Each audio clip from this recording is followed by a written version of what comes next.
McClintock, it's against the law for individuals to break into someone's mailbox and read their mail, to hack into their computer and read their emails, to break into their bank account and look at how much money they have there.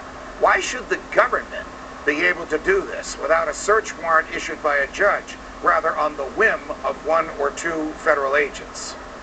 Well, it shouldn't, and that's why the Patriot Act is so dangerous.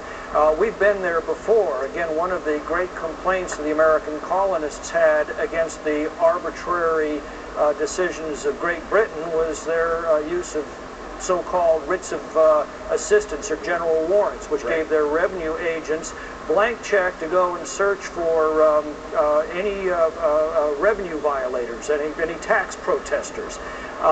This was essentially the same thing. It was 1761 when the famous patriot James Otis argued for 5 hours in court challenging the general warrants. There was a 25-year-old lawyer in the audience who went away that day and years later recalled that this was the first scene of the first act of American resistance to the arbitrary claims of Britain.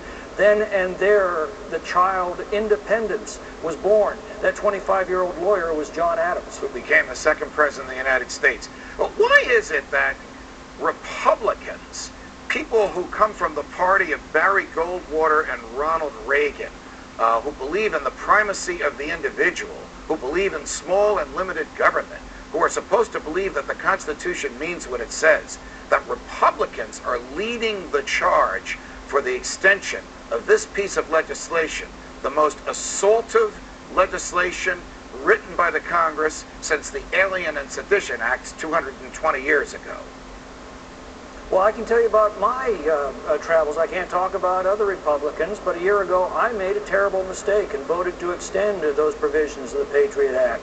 But the more that I learned, the more that I researched, it became crystal clear to me that this is not only an affront to our Bill of Rights, but it's a fundamental challenge to our American freedom.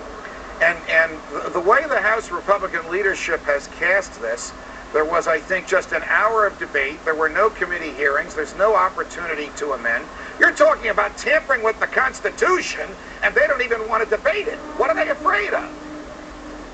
Well, they're afraid of terrorism and an organized fifth column in our country. But look at our history. We have faced far more malignant and powerful governments and far better organized networks of spies and saboteurs in this country before without having to shred our Constitution. This is no time to start. You know, if the police could knock down any door they wanted without having a warrant, if the police could listen to any conversation they wanted, if the police could lock up everybody that they wanted based on a whim, if the police could get into our computers and into our bank accounts and into our medical records and our legal records, we'd obviously have a safer country. But who would want to live in a country like that?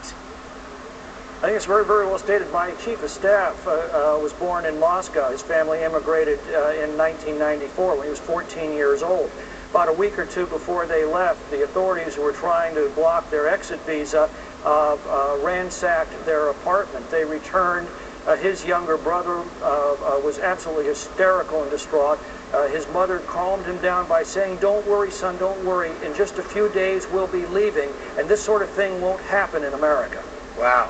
And now we see this thing happening here. Congressman McClintock, you are a hero to the Constitution. I know you can't filibuster in the House, but you have to do everything you can to prevent this monstrous law from being extended. And you're always welcome here. I salute you. Thanks for joining us. Thanks for having me.